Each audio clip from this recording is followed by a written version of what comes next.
please. Pledge allegiance to the flag of the United States of America and to the republic for which it stands, one nation, under God, indivisible, with liberty and justice for all.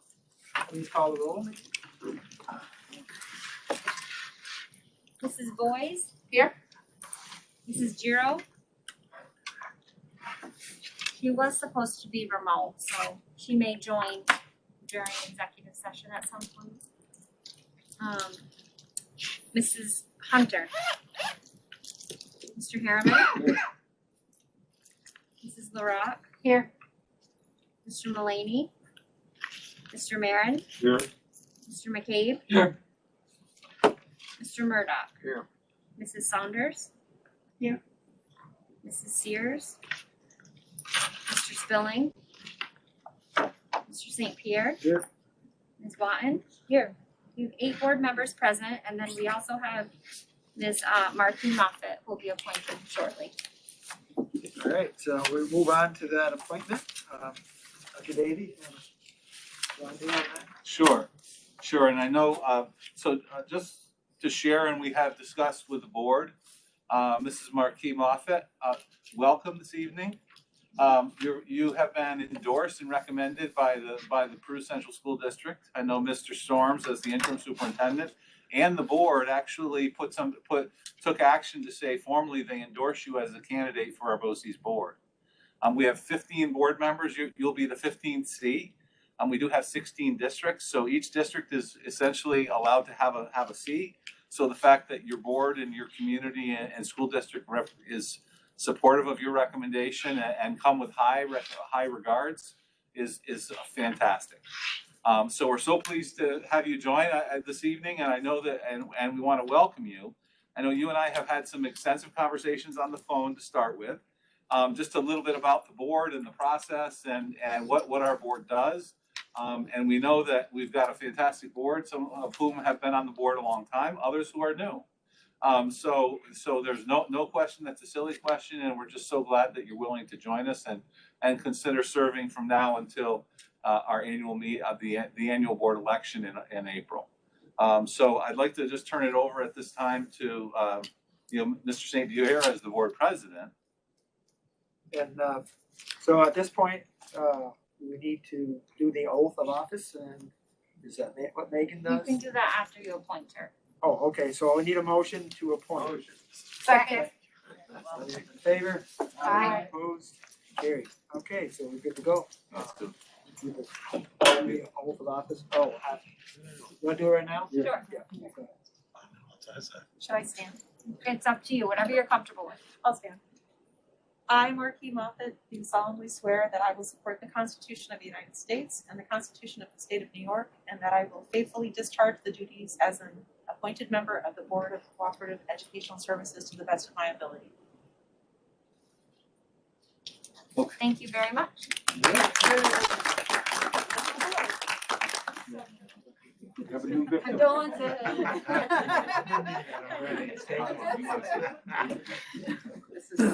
Well,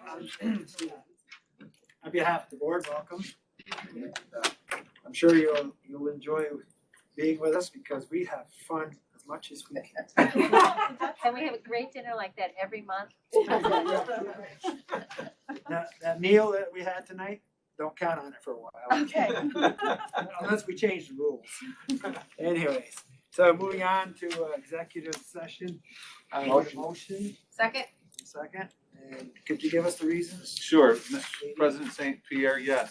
I'm asking and requesting executive session for the purposes of number 5, a matter of proposed pending or current litigation.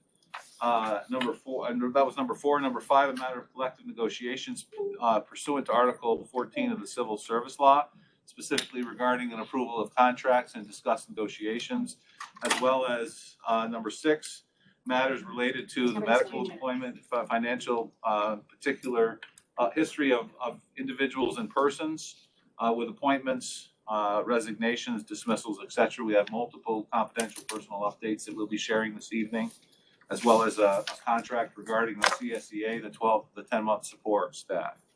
We also have several matters related to number 9, which is a matter related to a specific student of the district. Okay, Thank you. do you have a first and a second? All those in favor? Aye. Opposed? You know, We're in that doesn't work. executive session.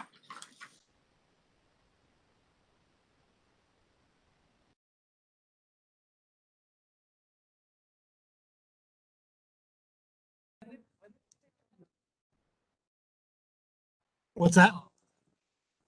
It is a hanger. It's a leftover hanger. Yeah, it's about a quarter of the space. Yeah, I'm almost dead. So Sometimes echoing. I switch out of practice.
Ready to go?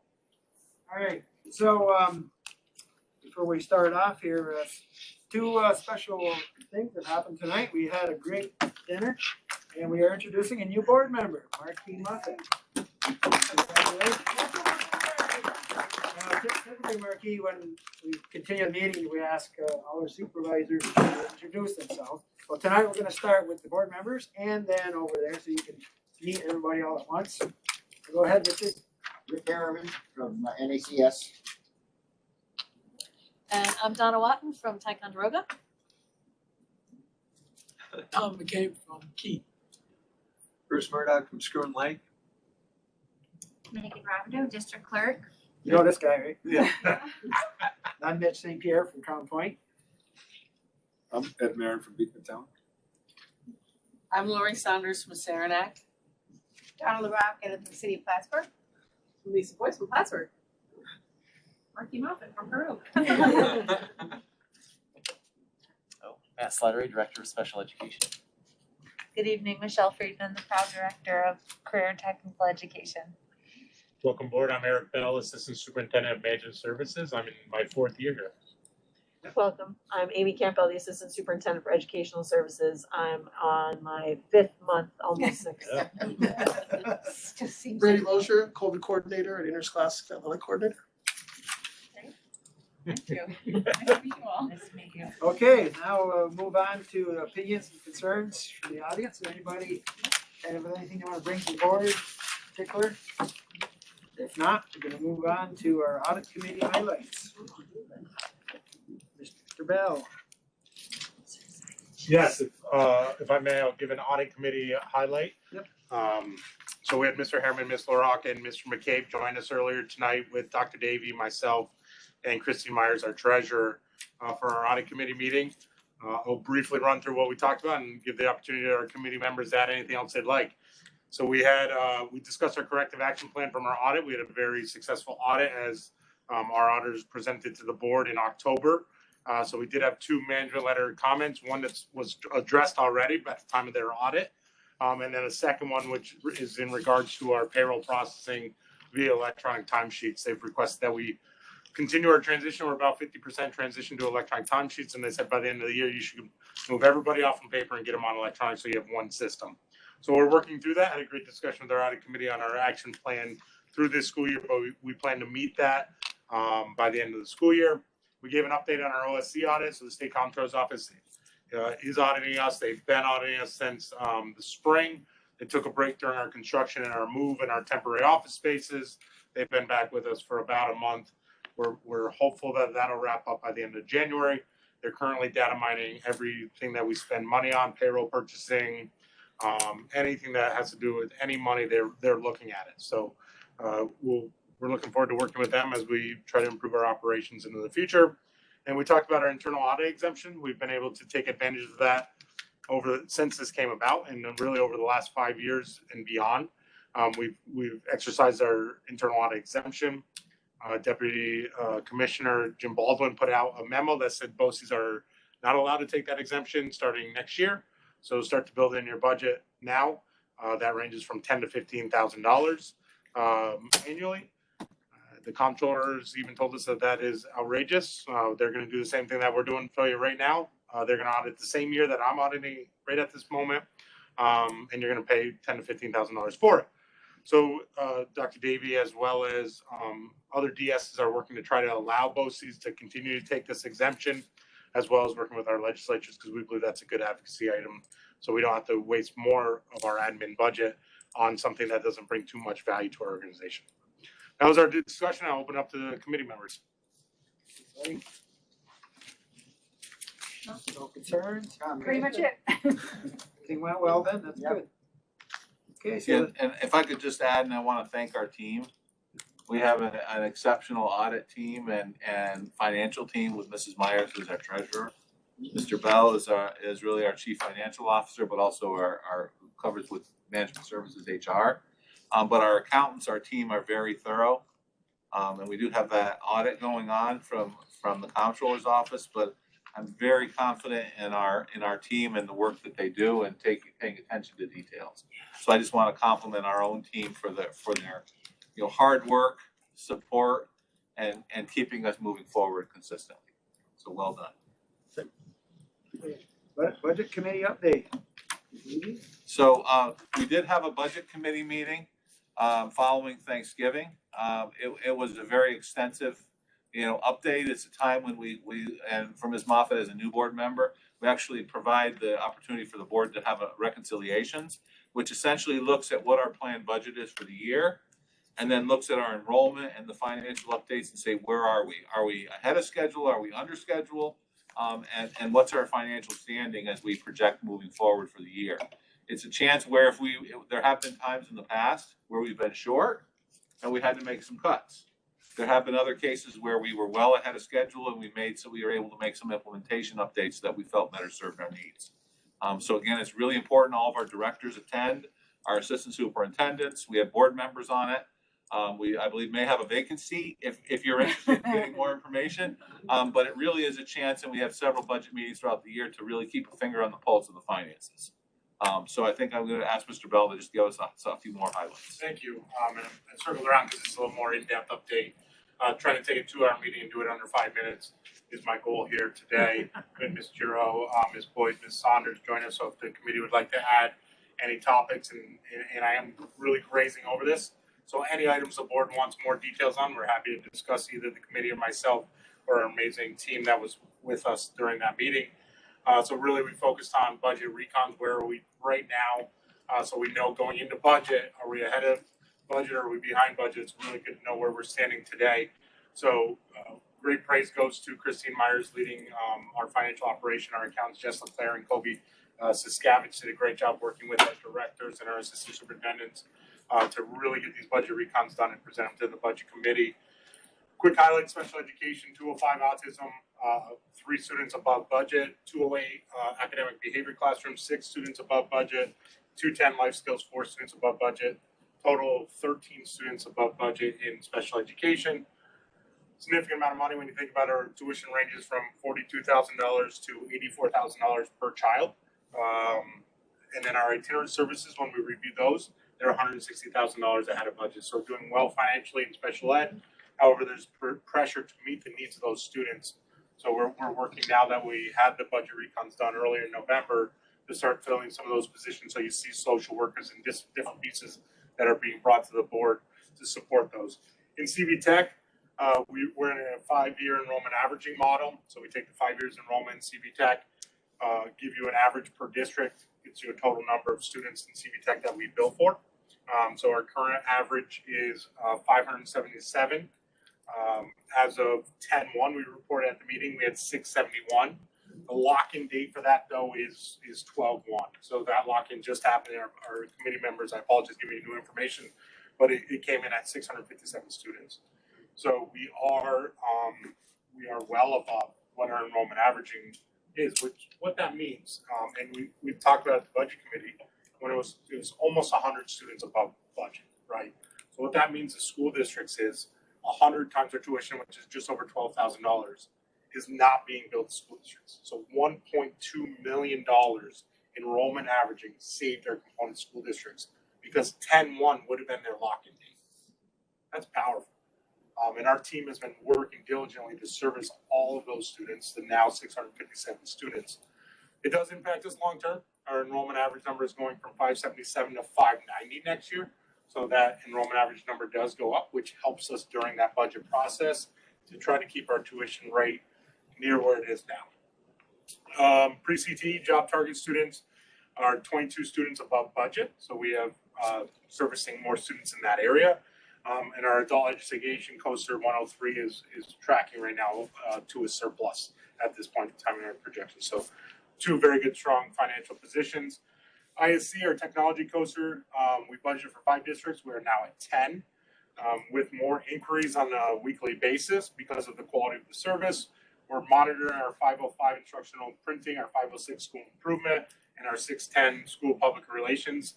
You hear this often from us. Those are the ones we really monitor closely because they're the bill as used services. So as districts request them, we give them the services. If we don't get all the bill as used, those budgets can quickly end in a deficit. So we're monitoring those closely and expecting them to trend towards a break even or positive at this point in time. Next is administrative and management services budget. Our labor relations service, we budget for labor relations, we budget for 9.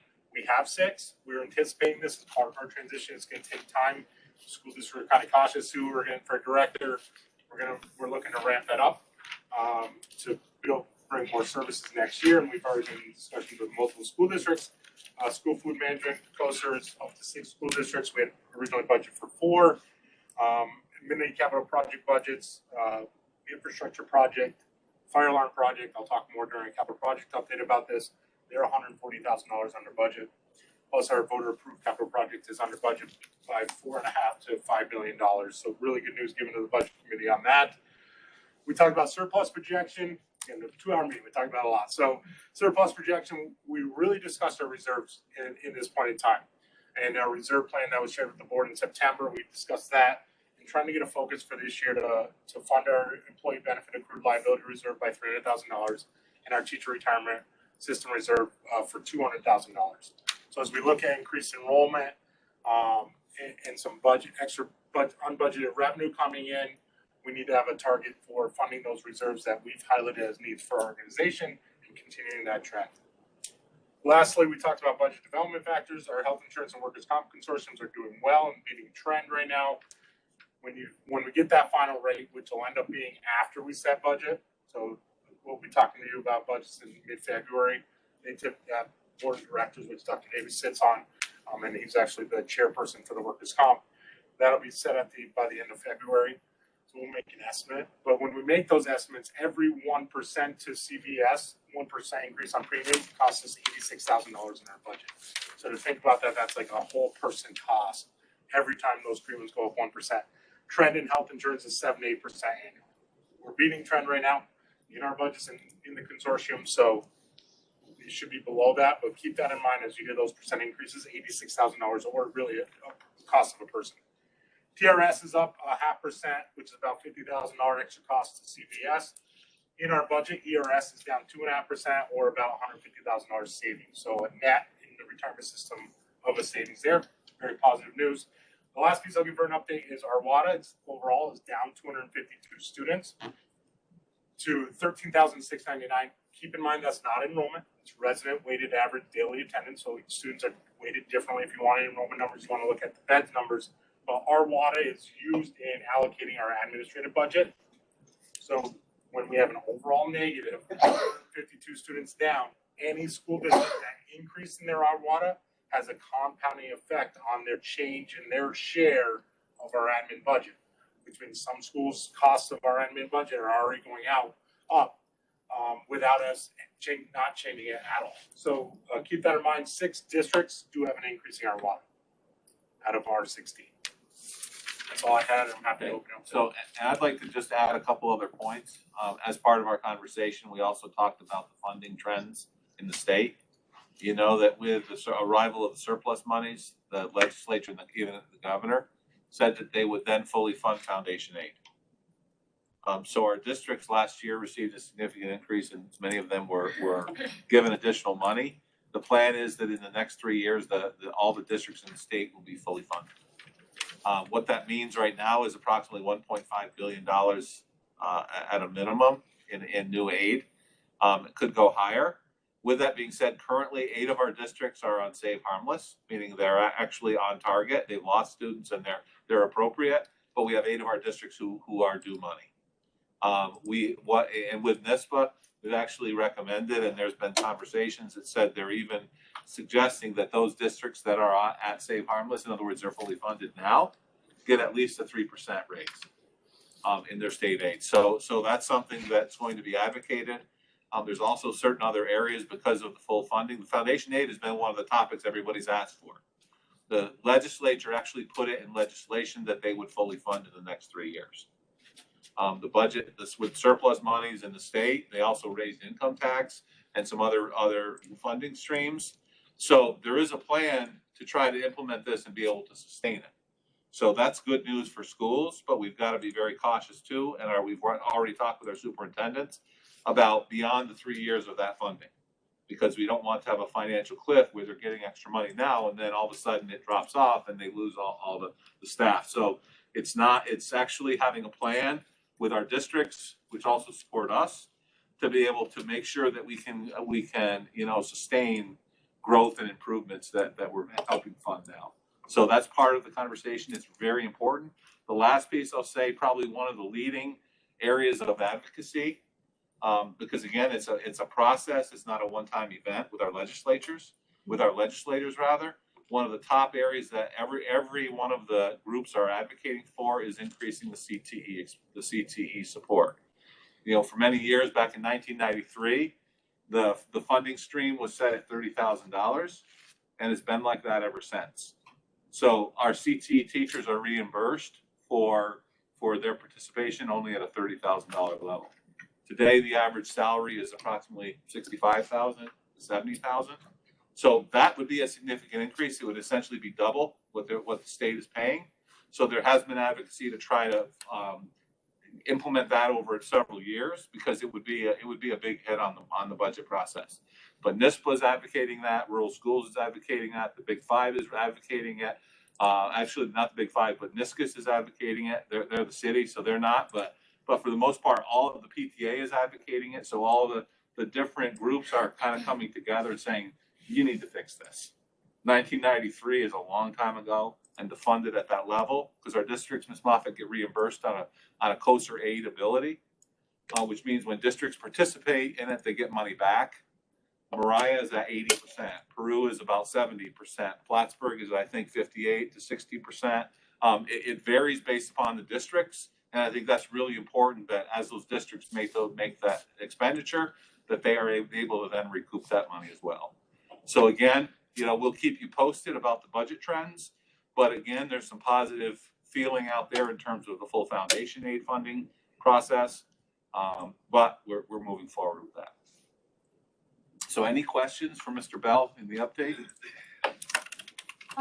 Eric, can you explain a little bit about how we accommodate this large number of extra students in each of our categories budgetarily? Is that assessed back to the individual school districts, or how is that we accommodate that within our budget?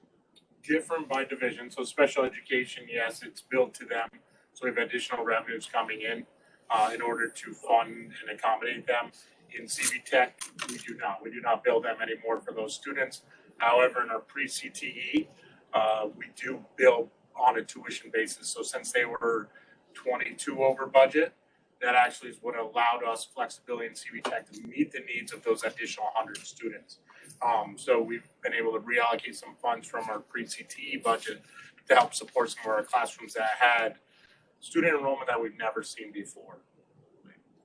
And the other piece too, and so when Mr. Bell and Mrs. Friedman, it's a 5-year averaging, correct? That's correct. Okay, so if we have the equivalent of a financial increase of 1.2 million, if that is added next year at essentially a 20%, about 240,000 will be added to our CTE budget the next year.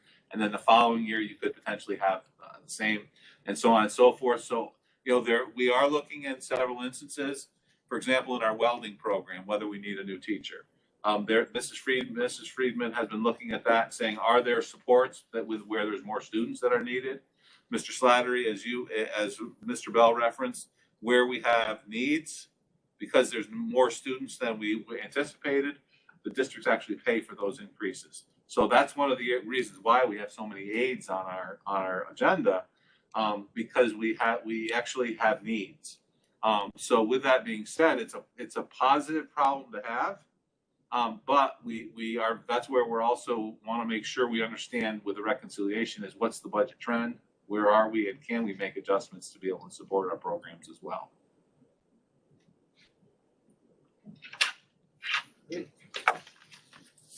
Thank you, Mr. Bell, and thank you to the board for the good questions, and our budget committee too.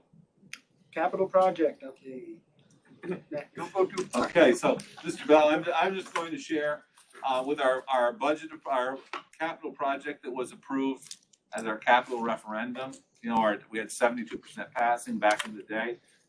It was a $29.85 million budget. We are now at the substantial completion timeline that we're wrapping that up. As Mr. Bell mentioned in our financial update, we're essentially between 4.5 and 5 million under budget, which is really exciting. It also begs the importance to say we had some items that we took out of our budget originally, because I know for our facilities advisory committee and the board, we didn't think we could afford everything. Very proactive in our budget creation, very proactive in ordering things ahead of time. And I remember Mr. Bell, not necessarily wasn't convinced, I just thought it was a good idea at the time, but I didn't realize how vital it was back in February and March of 2020 to order everything we needed and say we'd pay for it to be stored. There's been significant increases out there in the capital construction costs, huge actually. Yeah. And as a result, we had all the windows, most of the windows and doors we needed. We had most of the materials in storage because we ordered it ahead of time. So that's, we say, how were we able to come in under budget like that? Really thoughtful planning, good management, good leadership, paying close attention, but also being really proactive in getting those things ahead of time. So I have to take my hat off to our leadership team, to our contractors, to our schoolhouse construction, our architects, and Mr. Bell, who's been a point person with our O&M team the whole time. So I'm going to turn it over to you, but I want to just give that important, endorsement about all the good work that's happened with our project. Thank you, Dr. Davey. Like you said, our voter approved capital project, we've reached that substantial completion point, which was targeted for 12/1. Dr. Davey did share in his transmittal what was left on a work to complete list. We're down to about 6 big items that we know, and I say big, but 6 items that made that list that need to get completed. Then we have our architects and engineers, Tetra Tech, come in, do a final inspection. They'll complete a formal final punch list items. The goal is to have that in January, work through the process, January, February, get those completed.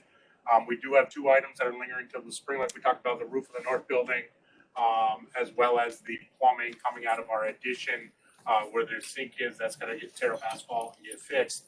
That's gonna happen in the spring with the asphalt plant closing. So those are the big items with our voter approved capital project. Our fire alarm project, I'm happy to say the outstanding items that we identified have finally been completed by our contractor. So all the items that were listed on that punch list have been done. So a final inspection is going to be done by Tetra Tech in the near future. Infrastructure project, same thing. The punch list items have been addressed, and now we're moving to a Tetra Tech final inspection. So the culmination of having 3 capital projects ongoing for a number of years, it's all coming to an end. So we're really looking forward to that. And we're not going to take it easy because now we're starting that phase 2 planning like Dr. Davey had talked about. So you hit all the highlights there, Dr. Davey. So I'll just say that we're looking at those mini capital project budgets. I had mentioned during the budget committee update that we had leftover money this year from our mini capital projects. We also had alongside that budgeted $470,000 for just this year's mini capital project, but we're not going to do a mini capital project. We're going to try to take this year's money, next year's money, and the year after, combine it and add it on to that voter approved budget so we can do a larger scale project with SCD. So we're looking at planning right now for a $6 to $6.5 million capital project with construction starting summer of 23. So that's our goal right now. We've compiled the list from the facility advisory committee that was not done in this project. We've reached out to our divisions. We've compiled a list from every division, every campus, every site of anything that may have been missed at that time. And now we're working through the prioritization process. Next step with the board will be contracts with architect and engineering firm, as well as we're going to want Schoolhouse involved in the estimating process and planning process as we're designing this to make sure that we don't overbuild a project that we can't afford. So we're going to want them along the way throughout the whole process, as well as reviewing drawings along the way. We want them to really get into the details and the degrees of our drawings to make sure we don't have any mistakes in there. So that'll be something we're working on and hopefully bring to the board in the near future as contracts for architects and engineers and our construction management firm. Thank you.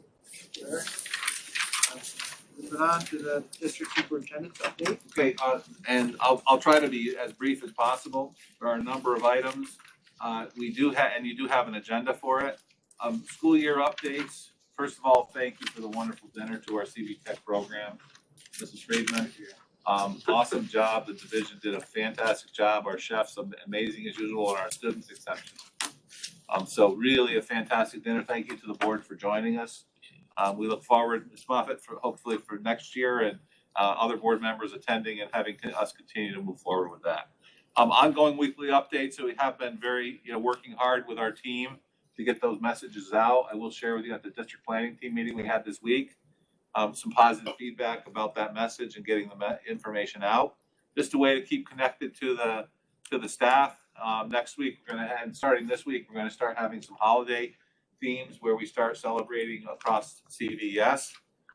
So we're excited about that as well.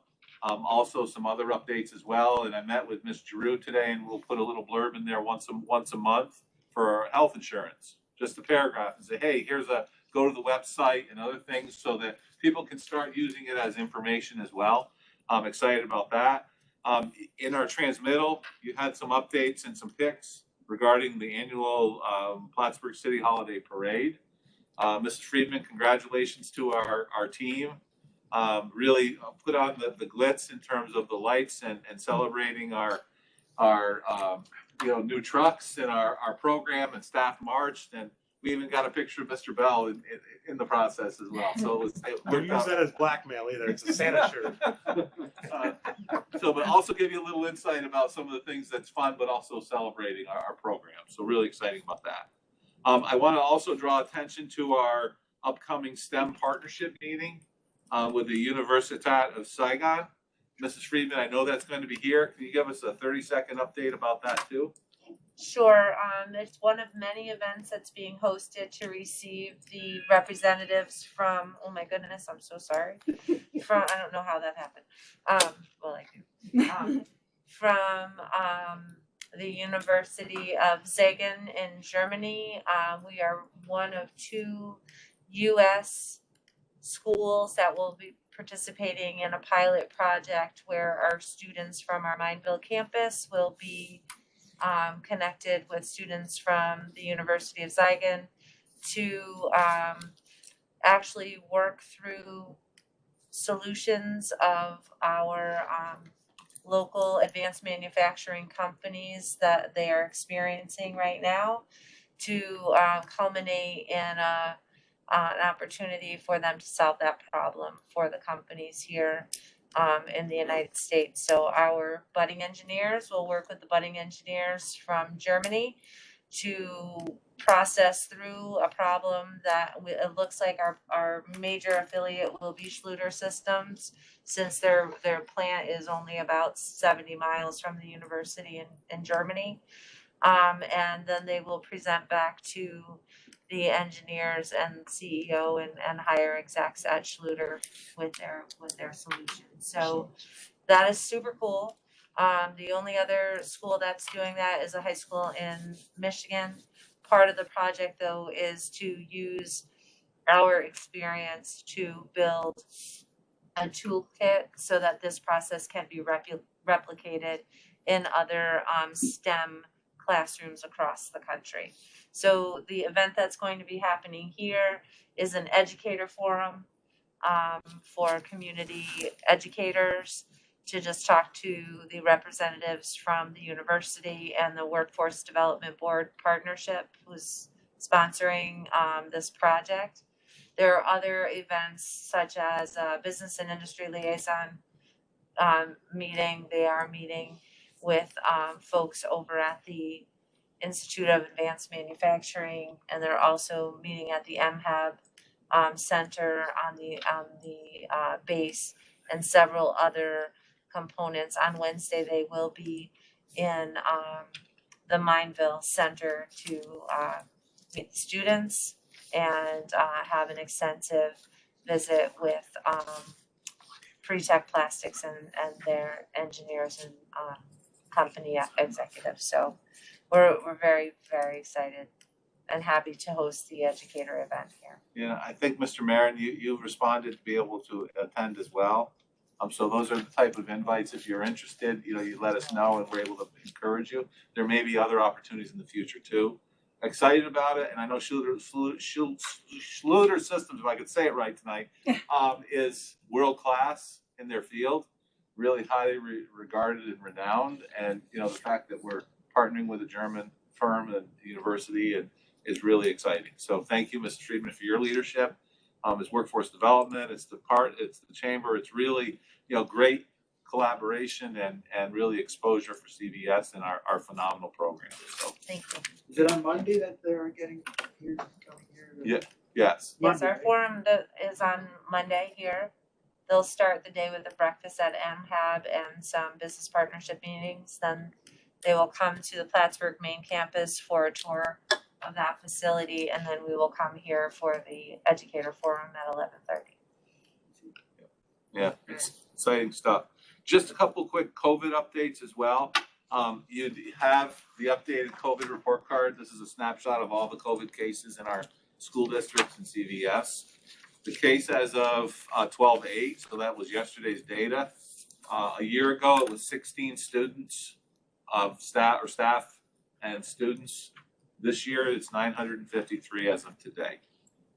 So there's many more cases, but we also have vaccinations and quarantining. We're working with the health department. Just to give you a continuing tab, there have been state of emergencies that have been declared. I know Franklin County and some of our other counties across the state, as well as the governor, declared a disaster emergency regarding hospitalization ability and vacancies at the hospital. So I know elective surgeries have been suspended. I know in CVPH and locally. So just to keep you informed, and we'll continue to monitor and work closely with our health department. We also have Mr. Lozier, who's in attendance this evening as well. Our COVID testing for Clinton County has been, working very well, working with all of our school districts. Many of the schools are starting symptomatic testing as well. So when there's cases in school, students can be tested before they go home. So I think those are very positive as well. We're starting that now with our special education students. So at least providing that opportunity. Mr. Slattery, I know your staff has letters have gone out. So we're working with that as similar. And I know in Essex County, the districts actually have an Abbott ID Now machine in the nurse's office. So they can actually be tested right in the nurse's office when they go home. So there's different models that the two health departments are using. Essex County seems to be working very smoothly as well. So I know we'll continue to explore that. And in Mr. Lozier's case, Mr. Lozier, thank you for your team and your work. I know Quadrant's had some problems in timing. They're actually looking at potentially whether they should switch providers, another term called Miramis, that provides a similar type of test and timeline. So I know those things are looking at going forward. But again, our team has been doing a great job. There's information for our DS meeting updates, some SED updates, graduation initiatives. There's a number of others, some JMT highlights where we're working together with our regional BOCES. There's also some things in there about ASBO, that's the Association of School Business Officials, about school finance. So there's a variety, there's quite a few items. I would share with you that several years ago, we actually participated in a graduation initiative forum in Malone. Next month, the pandemic hit and everything shut down. So it's been 2 years since our folks have had the opportunity to be part of that conversation. State has started that back up. No upstate districts have had the opportunity. It's now been all downstate. And when we had the commissioner as part of our NISCUS conference on screen, I asked her if we could then have the opportunity to again join that conversation. She's going to get back to us, and I again discussed it on Monday with our deputy commissioner when he and I were having a conversation. So I know Mrs. Campbell, you and Ms. Paquette and our own principals in the area, a lot has changed in the last 2 years, and we'd like to weigh back in. So just to make you aware, there's some PowerPoints and some things about what the work is about, but it's about really having high quality education. Again, tied in with equity, tied in with the diversity, but making sure that all students, and that's all students, can be successful in education. Lastly, you did have a copy of our agenda for NECOS. I wanted to just share with you that that's been 50 years of our collective superintendent's meeting in early December to talk about leadership, to meet with the commissioner, to meet with attorneys, to have conversations where we literally reconnect, but also focus on leadership for our North Country schools. Really a great conference. Mrs. Campbell, you were on the leadership planning committee. It was a phenomenal conference. And there was even a little portfolio that said 1971 to 21. It's been 50 years. That's pretty amazing that the leadership has continued to be sustained and again, really positive. The foundation aid I've already touched upon. And lastly, the next board meeting is just scheduled for January 12th, and it would be here at the Satellite Campus Conference Center in Mineville. So our plan would be at that time, and I know Mr. St. Pierre, we discussed in January, February, and March, having 2 sites, 2 virtual locations, so people could still go there in person, but also have the opportunity to travel less during our winter months. So we'll work with our cabinet to have representatives here and there. And I know Mrs. Joliker has also offered to assist if needed, Mrs. Rabideau, so we have a clerk at both sites. So we'll work with our communications department to set this up. But so we wouldn't be together fully in person for several months, but we would be virtually in person, and it would be a WebEx opportunity, but it also would be an opportunity to be together and work through it together collectively. That's because you northern guys are always whining about coming south in the winter. So we will provide the board updates and plenty of communication about that. But so our northern districts can come here, and our southern districts could go to Mineville and jointly join the meetings together. If you're halfway between, you'll just have to flip a coin. Pick one. Okay, So so, the Mineville crew gonna get better food like usual? oh, that's right. Only peanut butter pie. If you come here and we got peanut butter pie, I'm gonna send you a picture. Oh, dear. Okay, so we are ready to move on with the regular meeting. Motion on the minutes. Minutes? Second. Second. Donna, all those in favor? Aye. Opposed? Carried. Oh, we skipped one. Oh, we did. But, yep, so I'm gonna record that for the minutes, and then if we could just do the corrective action plan. Oh. Yep, that was enclosure 1, Oh. yeah. Motion for the corrective action plan. Oh, yeah. Second. Okay, all those in favor? Aye. Opposed? Carried. Okay, now we can move on. Consent agenda financial. Motion. A through G. Second. Second by Lisa, all those in favor? Aye. Opposed? Carried. Continuing on old business, consent agenda for personnel. Motion by Here. Lisa, second, Richard. All those in favor? Aye. Opposed? Carried. Nothing, oh wait, motion J, yeah, there are a few. So, You want to do the last 3 and then the other, I guess you can just start from the beginning, just do it. Yeah, just start from the beginning.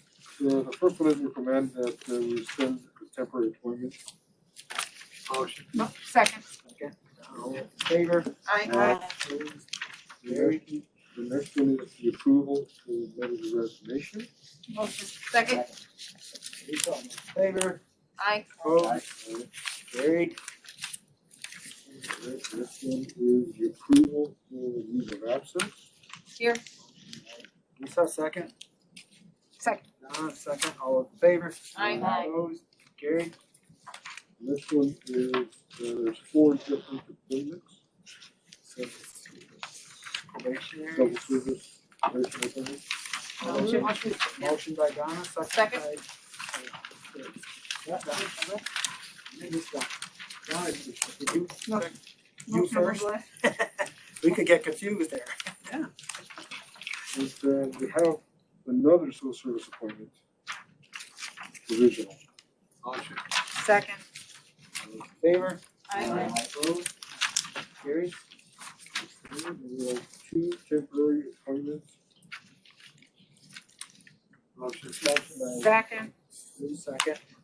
All in favor? Aye. Opposed? Carried. The appointment for 2 part-time hourly appointments. Motion. Second. Second by Lisa, all those in favor? Aye. Opposed? Carried. The next one is recommend a resolution to ratify employment agreement between CEWW. Motion. Second. Manager. Motion, all those in favor? Aye. Opposed? Carried. The next one is another approved resolution for a 10-month CSCA. Motion. Second. Second by Lisa, all those in favor? Aye.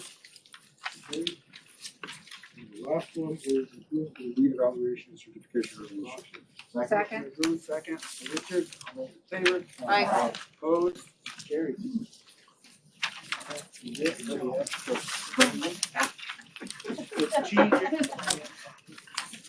One more item, strategic plan update. So I want to thank our Mr. Harriman, who attended our strategic planning update. We had a great update meeting yesterday in this room. Brief updates were given by all of our divisions. We were talking about, this has still been a challenging year. We've made a lot of progress in many areas, but we still have progress that we want to move forward with. One is, for example, our diversity conversation. That's something that we're going to be exploring more. We've got a consultant that we want to look at bringing in as well. So there's some work that we're going to be unfolding with that. Our rebranding, I've had some conversations at the executive level. So we'll be coming forward with creating and asking our divisional directors and assistant superintendents to identify, 3 to 5 individuals from each division as part of again, like our facilities advisory committee, but for a rebranding committee at the district level. And then we'll actually be doing some work individually in each division as part of this process as well, with the goal for updating our website, for looking at our naming, as well as signage for our campuses and really, having a refresh. So that's something, and we'll have the opportunity for the board to be part of that as well. So that'll be moving forward. Where we discussed, the survey timeline. We will have a mid-year update where it'll be a half-day session. I know Mrs. Saunders, you and Mr. Harriman have been long-term supporters of that and been part of that. That I believe it's January 18th.